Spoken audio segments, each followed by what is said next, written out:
afternoon. The Secretary General will make some remarks, and then we'll take a few questions. More than an entire month has passed without a drop of aid into Gaza. No food, no fuel, no medicine, no commercial supplies. As aid has dried up, the floodgates of horror have reopened. Gaza is a killing field, and civilians are in an endless death loop.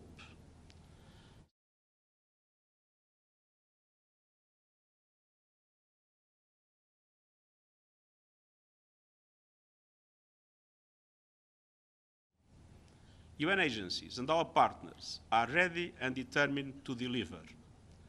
But Israeli authorities' newly proposed authorization mechanisms for aid delivery risk further controlling and callously limiting aid down to the last calorie and grain of flour.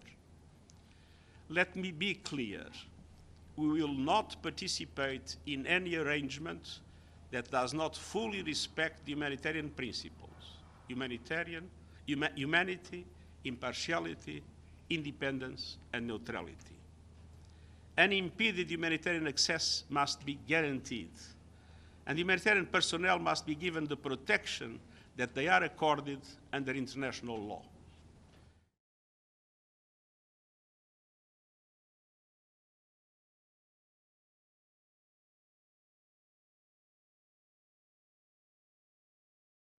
In times like these, we must be crystal clear about the situation.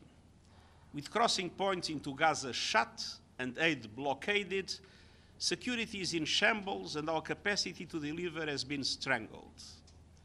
And as the heads of UN humanitarian organizations declared in a joint statement yesterday, and I quote, assertions that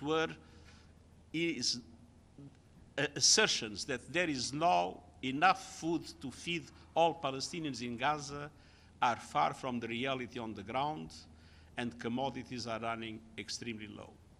End of quote. We must also be clear about the obligations. As the occupying power, Israel has unequivocal obligations under international law, including international humanitarian law and international human rights law. Article 55, paragraph 1st of the Fourth Geneva Convention provides that, and I quote, the occupying power has the duty of ensuring food and medical supplies of the population. End of quote. Article 56, paragraph 1 of the Fourth Geneva Convention provides that, and I quote, the occupying power has the duty of ensuring and maintaining the medical and hospital establishments and services, public health and hygiene in the occupied territory. End of quote. It further states that medical personnel of all categories shall be allowed to carry out their duties. And Article 59, paragraph 1st of the Fourth Geneva Convention provides that, and I quote, if the whole or part of the population of an occupied territory is inadequately supplied, the occupying power shall agree to relief schemes on behalf of the said population that shall facilitate them by all means at its disposal. End of quote. None of that is happening today. No humanitarian supplies can enter Gaza. Is some of the aid being diverted away from civilians to leadership? Thanks.